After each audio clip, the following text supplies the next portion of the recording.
J'ai tenu ce matin un conseil restreint consacré à la Grèce.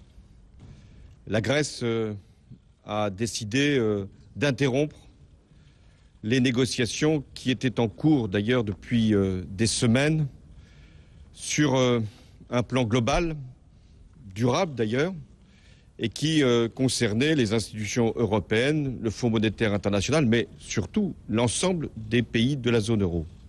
Je regrette ce choix, parce que nous étions tout près d'un accord.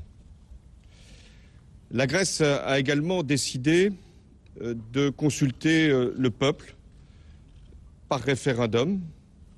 Et là, je dois dire que c'est son choix souverain, que c'est la démocratie, que c'est le droit du peuple grec de dire ce qu'il veut pour son avenir. L'enjeu, d'ailleurs, il sera fondamental. C'est de savoir si les Grecs veulent rester dans la zone euro. C'est leur place, à mes yeux, mais c'est à eux d'en décider, ou s'ils prennent le risque d'en sortir. Nous savons qu'il y a encore quelques heures avant que la négociation soit définitivement close pour notamment la prolongation de ce qu'on appelle le programme de soutien à la Grèce. Je souhaite que, si les Grecs en décident, le gouvernement, cette négociation puisse reprendre. Mais c'est à eux et à eux seuls de le dire. La France, elle, et c'était le sens de la réunion de ce matin, elle est disponible, toujours disponible pour que le dialogue puisse reprendre. Puisse reprendre aujourd'hui, puisse reprendre demain. Mais aujourd'hui, il y a la possibilité toujours d'un accord.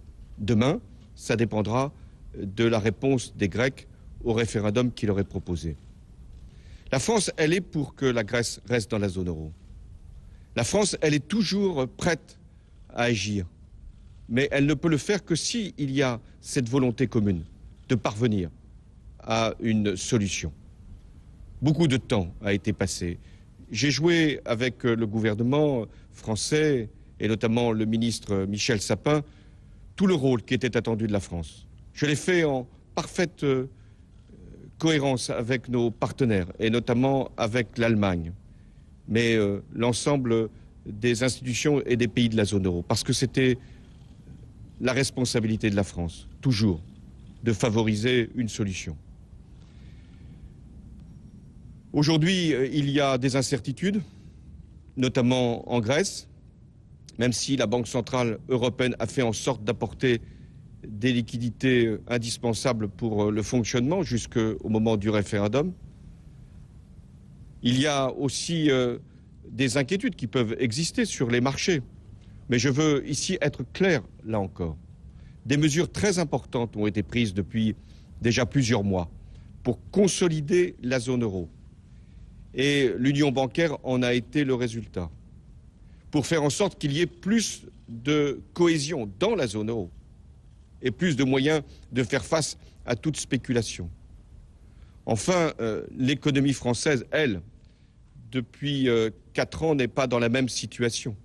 Il y a 4 ans, c'était la crise grecque et c'était la peur qu'il y ait un désordre considérable. Il y avait déjà un désordre considérable sur les places financières. Aujourd'hui, l'économie française est robuste, bien plus robuste qu'il y a 4 ans, et elle n'a rien à craindre de ce qui pourrait se produire. Elle n'agit pas parce qu'elle aurait peur ou parce qu'elle serait inquiète, elle agit parce que c'est sa responsabilité que de le faire. Parce que nous devons faire en sorte que la zone euro, que l'Europe que nous avons voulu, puisse poursuivre sur les bases de la responsabilité et de la solidarité.